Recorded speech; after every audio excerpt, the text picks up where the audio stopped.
Goodfellas, a 1990 movie, astonished many with its unvarnished depiction of New York gang life. Henry Hill, a gangster and member of the Lucchese criminal family in New York City, is the subject of the classic movie. It also chronicles his outrageous and wild adventures with Jimmy Conway and Tommy Devito. However, did you realize that the final edit was less graphic than the original? However, following a negative test audience evaluation, the movie needed to be appropriately remade.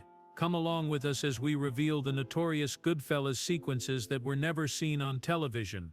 Let's first familiarize ourselves with and remind ourselves of the classic Goodfellas movie before delving into the sequences that were altered to make the final cut.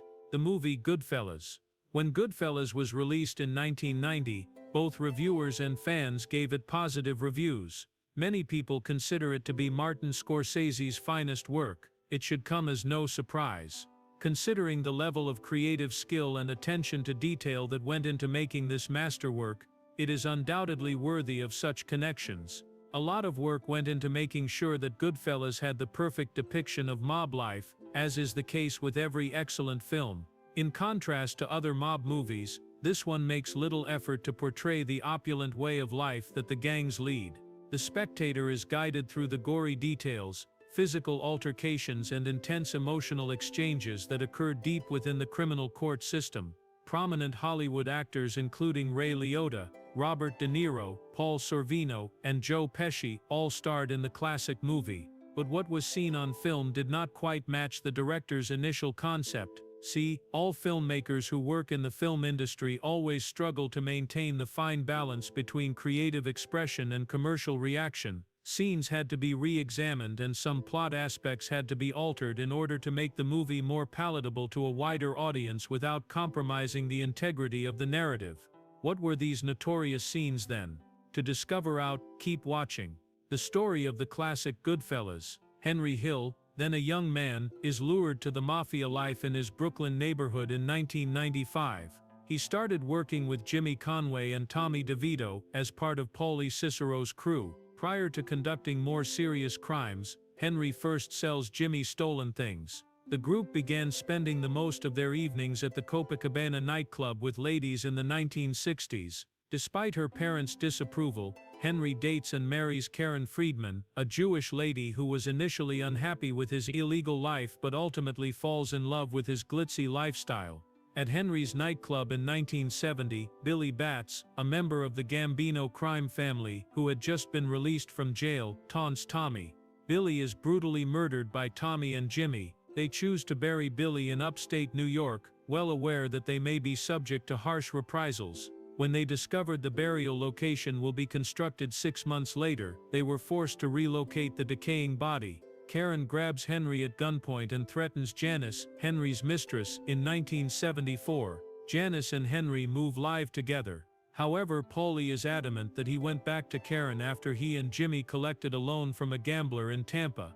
After being turned in by the gambler's sister, an FBI typist, Henry and Jimmy are captured upon their return and given a 10-year jail term. Henry has Karen smuggle dangerous drugs to feed his family, which he then sells to a Pittsburgh prisoner.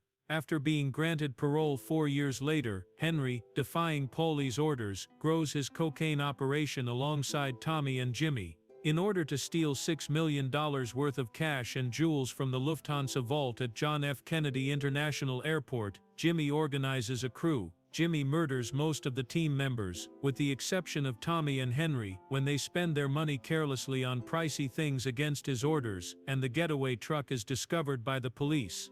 Tommy is killed in 1979, after entering a chamber during the ceremony, partially as retaliation for murdering Batts, after being tricked into thinking he has been transformed into a created man.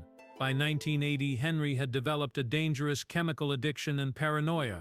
Agents arrest him and imprison him when he arranges another narcotics trade with his Pittsburgh pals.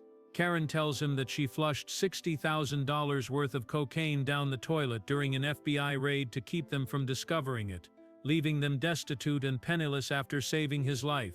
Paulie sends Henry $3,200 and breaks off contact with him because she feels deceived by him. When Henry meets Jimmy, he becomes skeptical when Jimmy invites him to go on a hit. Henry chooses to change sides and become an informant after learning that Jimmy had intentions to have him assassinated. He and his family are placed in the witness protection program, testify against Jimmy and Paulie, and relocate to a quiet area in order to complete the program. Henry talks about his dissatisfaction at quitting his life as a mobster to live a dull and unremarkable schnook. The awakening of Cold. The tumultuous Mafia world is introduced to viewers right away in the movie Goodfellas. With music playing in the background and an odd thud audible, the movie begins with Tommy DeVito played by Joe Pesci, Jimmy Conway played by Robert De Niro, and Henry Hill played by Ray Liotta driving through the night. The three of them stopped the car, got out and opened the trunk because they were worried about this sounds. A man who had been severely assaulted and looked to be close to death is then seen by the camera. Tommy pulls out a knife and stabs the man 3 times before Jimmy shoots him several times to kill him in a scene that both captivated and startled the crowd. The savage and gory violence that introduces the audience to the various personalities of the 3 gangsters is injected into Goodfellas in this pre-credits opening scene. It emphasizes Tommy's capricious cruelty, Henry's detached attentiveness, and Jimmy's calm efficiency that permeates Jimmy's character throughout the film. But the most disturbing aspect of this sequence is when it is finally revealed that Billy Batts, portrayed by Frank Vincent, was the man who had been slain in the vehicle trunk. One character that meets a horrible end is Billy Batts, a member of the Gambino crime family and a minor adversary in the film. The actual reason Billy was slain, which was disclosed later in the film, was much more shocking. Billy had been celebrating his release from jail when the 3 of them, Henry, Jimmy and Tommy, met him in one of Henry's bars. However, what began as a straightforward social event swiftly took a disastrous turn. Billy's destiny was determined when he chose to lecture Tommy about how he used to be a shoeshine boy before he entered the world of gangsters. Billy's famous phrase to Tommy, "Now go home and get your shoebox," was used to underline the insult.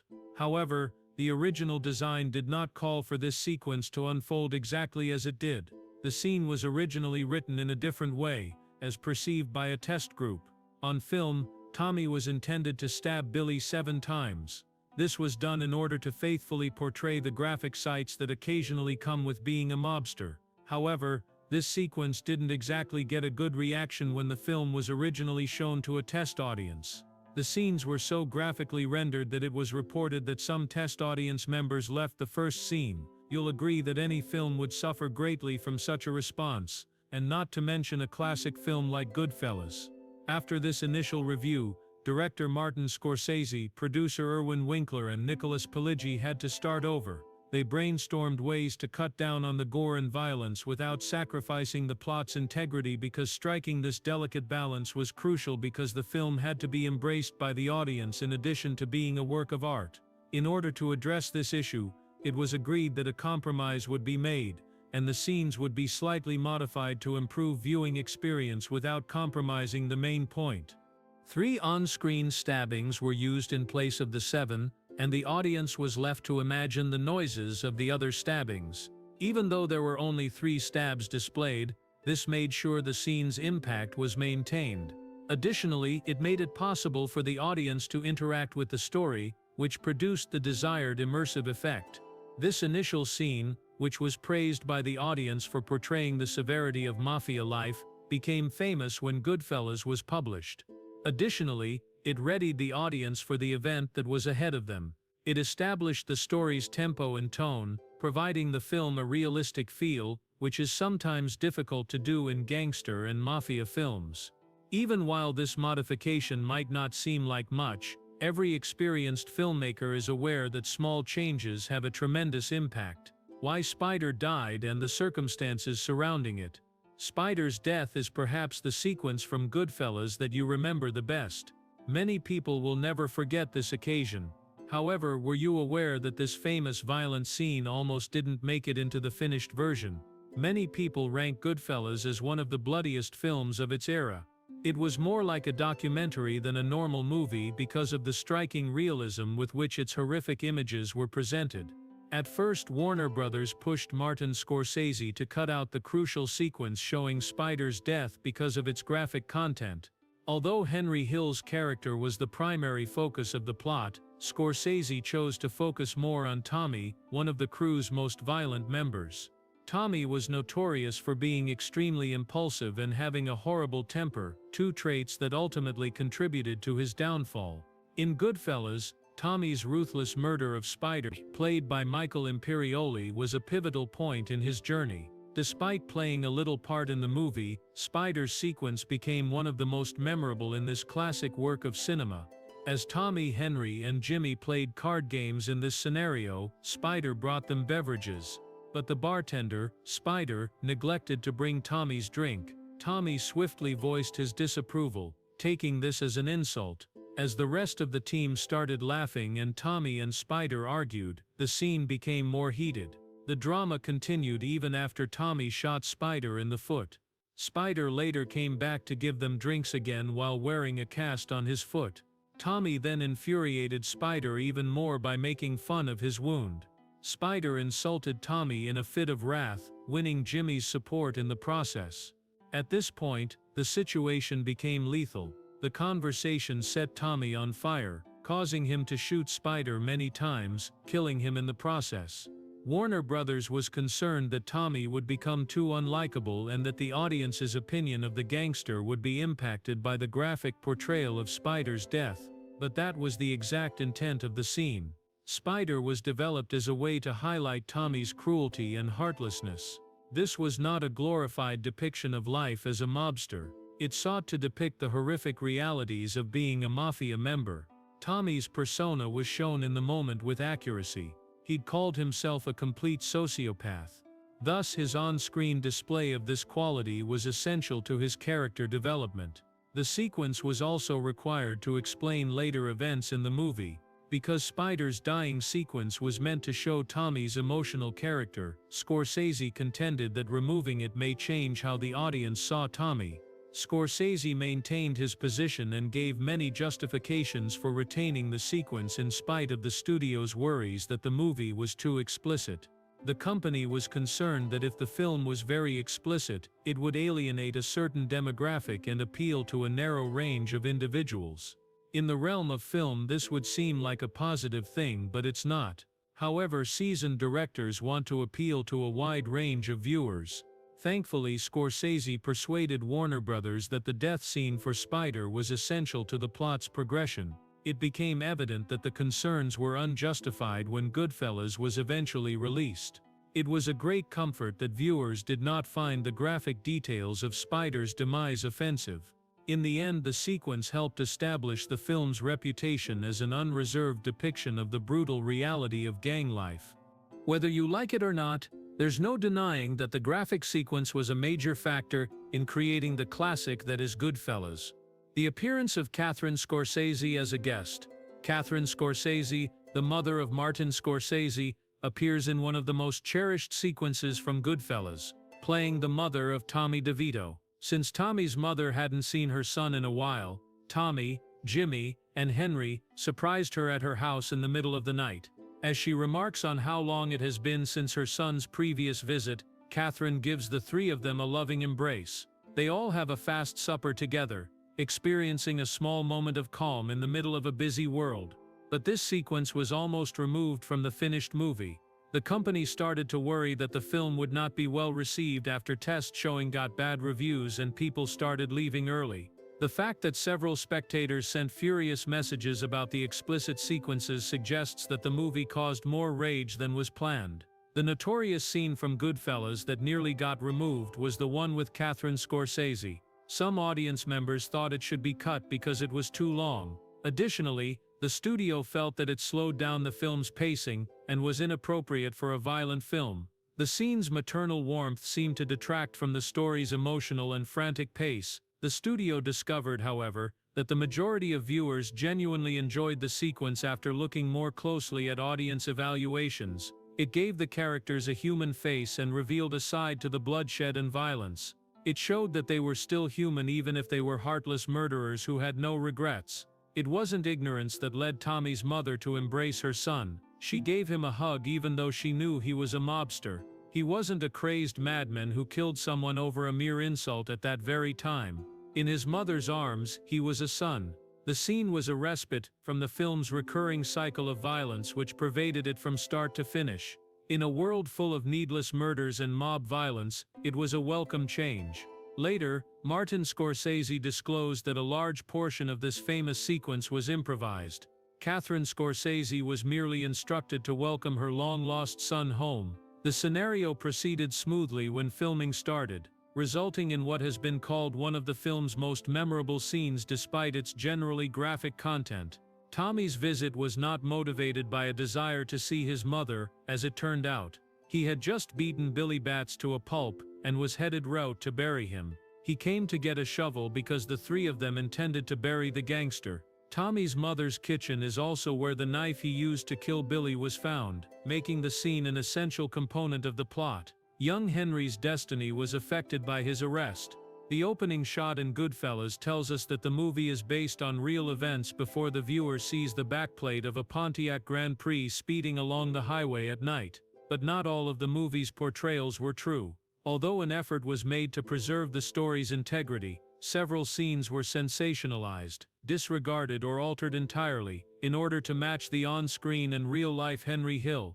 Names and other minor information were changed, but important details were preserved. For instance, Paul Vario changed his name to Paul Cicero, Tommy DeSimone changed his name to Tommy Devito, and Jimmy Burke changed his name to Jimmy Conway. Henry was an exception. Her whole name was utilized in the film. One of the pivotal scenes in Goodfellas takes place in the outset when Christopher Serran's character, young Henry Hill, begins his ascent into the criminal underworld. He starts working with Paul Cicero's group in these opening scenes, doing various errands for them. His initial arrest results from his minor responsibilities swiftly turning into major criminal activity. Young Tommy and young Henry begin working together. When attempting to sell cigarettes one day, the police show up. Henry is not as fortunate as Tommy, who flees. Henry declines to divulge any information about his superiors or the origin of the illicit products after being questioned. With the famous quote, "Never rat on your friends and always keep your mouth shut," Jimmy subsequently commends Henry for being silent. But did this actually occur in real life? Not quite. The real Henry was 7 years older than Tommy DeSimone, therefore, according to the facts, Henry wasn't working with Tommy at the time. The movie's portrayal of Henry Hill's initial arrest was more dramatic than the genuine one. Henry and Paul Vario's son Lenny attempted to purchase snow tires for Paul's brother's wife, using a credit card that had been stolen when Henry was 16 years old.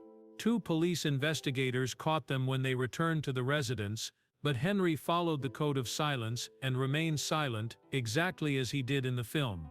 His name was all that he disclosed. Henry was freed on bond because of Paul's lawyer. Jimmy Burke and Paul Vario respected him and saw promise in him since he remained silent despite severe police intimidation. Everyone adored the new plot that was devised since it was less exciting than the movie version.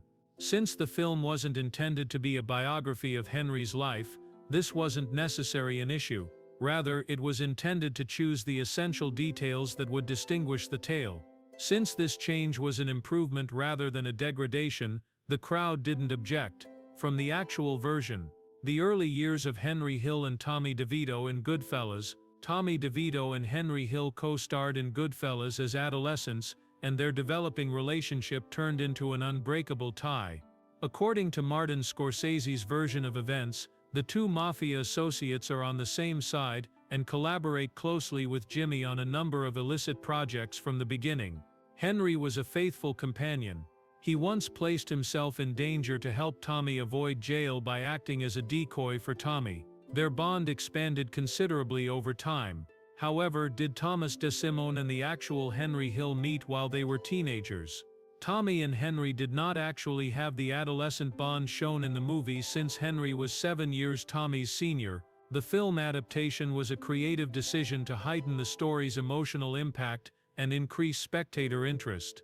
After seeing Jimmy's arrival at a gathering, where he was in charge of the food and beverages, Henry immediately grows fond of him. They started working together after that.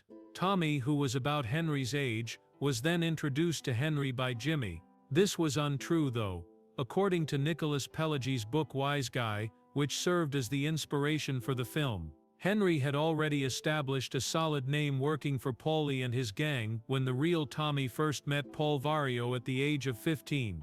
Henry characterized Tommy in the novel as a scrawny young man with a pencil mustache and a smart guy outfit. After that, Tommy started working for Paulie, Jimmy, and Henry, of course. Although their professional relationship wasn't exactly as shown in Goodfellas, they did collaborate when they were still very young, but in real life, Henry, Jimmy, and Tommy were all involved in a number of criminal acts, such as truck hijackings, fencing stolen assets, and more. There were certain scenes in the film that were very similar to actual occurrences. For instance, Tommy, one of Henry's best pals in the movie, was the first to pass away. The real Tommy was duped into thinking he was going to be created, just as in the movie. However, that was untrue. His whereabouts are still unknown after his unexplained disappearance. Who was behind Tommy's disappearance and what happened to him are still unknown.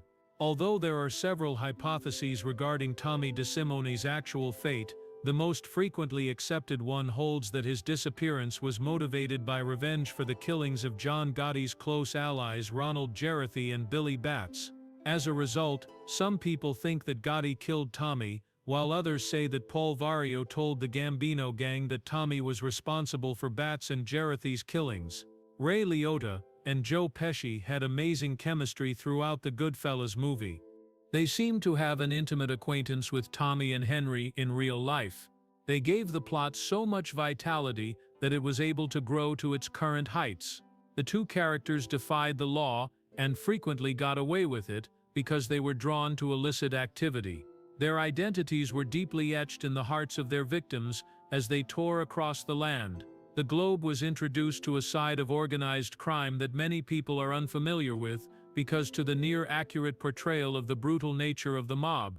Indeed, Goodfellas is deserving of the title of one of the greatest motion picture masterpieces ever made and imagined. Please let us know what you think in the comments area. Let's return to the video now. Let's discuss about the army days of the actual Henry Hill. The army service of Henry Hill. Henry Hill's military service was a pivotal period of his life that was left out of the Goodfellas film. Not many people know that the actual Henry Hill joined the U.S. Army in June 1960 at the age of barely 17. He served in North Carolina at Fort Bragg with the 82nd Airborne Division. However, Hill did not enlist in the Army out of a sense of national obligation or a desire to help his country. Rather, it was a strategic decision to remain anonymous. The FBI was stepping up its efforts to combat organized crime at the time, particularly in the wake of the well-reported Appalachian Mob Summit in 1957. Numerous probes into the Mafia's influence in other industries were spurred by that conference. Includes respectable companies and unions. This led to the identification and investigation of about 5,000 members and associates from the 5 main criminal organizations in New York. Anxiously, Henry looked over the list for any reference to Paul Vario, a prominent member of the Lucchese family and his mentor and supervisor. He was relieved that Vario's name was not there. Hill had a false feeling of security after making that finding. However, Hill never really left the criminal world behind, even while he was in uniform. During his time in the Army, he persisted in his illegal operations, including trafficking in tax-free cigarettes, lending other troops high-interest loans, and profiting from the sale of excess meals from the mess hall. Hill was able to go unnoticed for a while, despite the fact that his acts were obviously against military norms. However, his luck eventually ran out. Instead of being apprehended for his typical hustle, he was detained for stealing a sheriff's car and inciting a violent altercation between a citizen and Marines. He was sentenced to 2 months in the stockade for this incident. He carried these disciplinary problems with him after leaving the Army. Hill immediately delved further into the criminal scene after arriving back in New York. The most notorious and active part of his mob career began at this time. He got involved in a number of major crimes, including loan sharking, extortion, truck hijackings, arson, and operating a stolen automobile business. His position within the Lucchese family was cemented at this time, and the events that would later be portrayed in Martin Scorsese's Goodfellas were set in motion. Why, therefore, was this portion of Henry Hill's tale left out of the movie? Although there has been no official explanation, many people assume that Scorsese purposefully chose to keep the movie on topic. The goal of Goodfellas was never to be a thorough biography. Hill's story served as the ideal starting point for the film's gritty, unvarnished depiction of Mafia life, and his military chapter may have slowed down the pacing or diverted attention from the main plot, which was meticulously crafted to keep audiences interested from beginning to end. The iconic "How Am I Funny" sequence is one that encapsulates the film's emotional intensity. Tommy DeVito, played by Joe Pesci. Tommy is amusing the group with a crazy anecdote in this memorable interaction. Additionally, Ray Liotta's character Henry tells him he's a hilarious person. A master lesson in tension is what comes next. Tommy abruptly changes his demeanor from friendly to combative, insisting on understanding Henry's precise meaning. Odd how. As if I were a clown. Do you find me funny? Henry, obviously taken by surprise, fumbles for an answer as the room stops. The fact that this sequence was based on a true story from Joe Pesci's history adds to its impact. Prior to becoming well known in Hollywood, Pesci worked at a restaurant that frequently served mobsters. He casually said that he was a hilarious man to one of the smart people one evening. The statement did not sit well with the Mafia. Pesci was shaken by the icy gaze that he gave in response. That eerie moment was included into Goodfellas years later. The way that Scorsese directed the scene was equally as ingenious. He only revealed the idea to Pesci and Liotta, keeping the entire scope of the improvisation a secret. As a result, the responses of the other actors were more genuine because they were unaware of what was about to happen. Ray Liotta's apprehensive laughter and bewilderment were genuine. The scene's unplanned intensity gave it a genuine, unvarnished feel that contributed to its status as one of the movie's most memorable scenes, and it wasn't an isolated incident. Scorsese skillfully used genuine stories and experiences that Henry Hill had provided in interviews throughout Goodfellas. These gave the narrative a realistic foundation. This contributed to the movie's standing as one of the most accurate depictions of the Mafia ever produced. It evolved beyond a simple mobster film. It developed into a harsh warning story, a cultural phenomenon, and a potent character study. Goodfellas has only become more well-known since its debut. It is regularly listed as one of the best movies ever made. It has received praise for its compelling story, endearing characters, and unwavering examination of Mafia life. Every component, from Joe Pesci's spontaneous moment of terror to Henry Hill's underappreciated military service, adds to a greater legacy that has solidified the movie's status in cinematic history. How about you? Did you find out about these little-known aspects of Henry Hill's life and the actual incidents that served as the basis for several of the film's scenes surprising? Tell us in the comments section. Your opinions on this timeless work of American film would be much appreciated. We appreciate you viewing this video. We hope it piqued your attention. To view your favorite celebrity stories, tap the link that appears on your screen. I'll see you there.